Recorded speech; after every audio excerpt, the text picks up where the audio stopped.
Good morning guys. Ayan, natapos rin natin tibain. Ayan.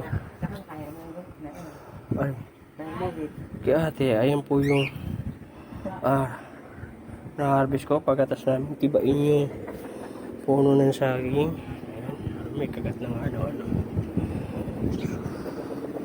So, ayan po siya. Mahaba-haba niya ilang isa, dalawa, tatlo, apat. Isa, dalawa, tatlo, apat. 5, mahigit 10 din siya hanggang doon sa baba. So mahaba-haba din. Doon siya, pangit nga lang dito sa saging na to, hindi siya katulad ng iba na mapintog. Medyo ano siya, kupi. Ayan. Pero okay na rin yan kesa sa pala. So ayan, ayun yung ate siyang titibain. So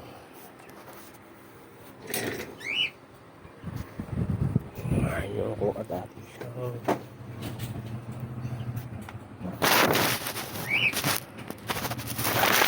natin siya guys.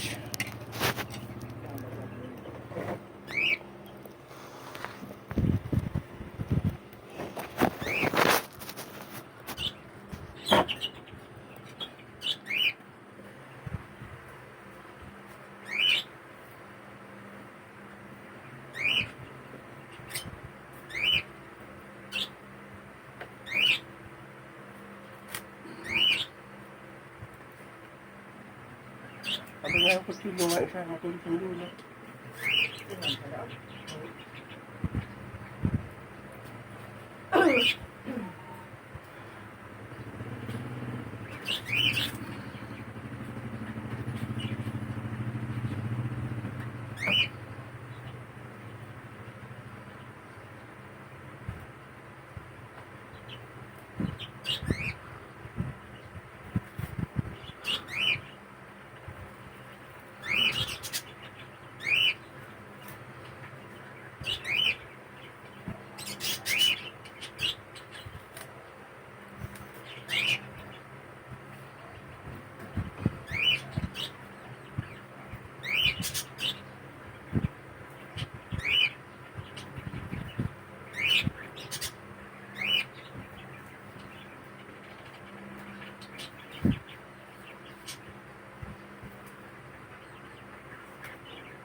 So yan guys, konti na lang. So madali natin, tapusin lang natin yan. Pero itong video na to, hanggang dito na lang. At maraming salamat sa panonood. Thank you for watching.